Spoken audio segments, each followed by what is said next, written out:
Wie oft habt ihr das schon gehört? Ich habe einen Schatz, meine Daten, aber ich weiß nicht, wie ich meinen Schatz heben kann. Was kann daran nur liegen? Liegt es eventuell an der fehlenden Datenstrategie? Und was ist die Datenstrategie?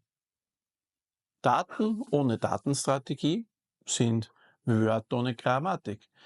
Sie verursachen viel mehr Verwirrung als Bedeutung.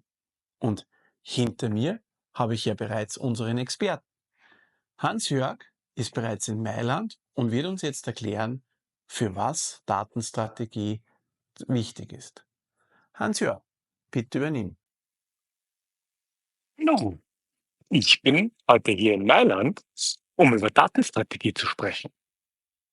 Was ist Datenstrategie überhaupt?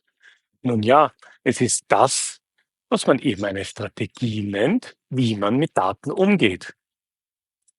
Prinzipiell einmal, primär, um zu schauen, was machen wir mit unseren Daten überhaupt?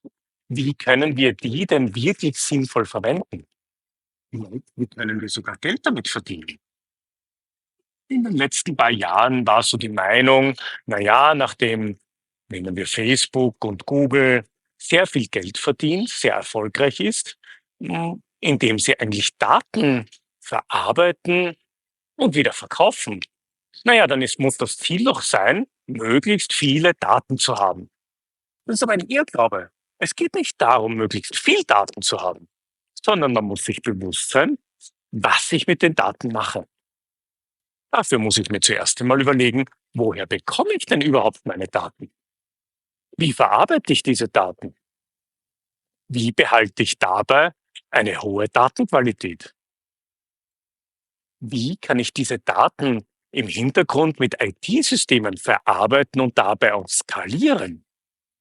Wie stelle ich sicher, dass die rechtlichen und organisatorischen Rahmenbedingungen eingehalten werden im Sinne einer Data Governance?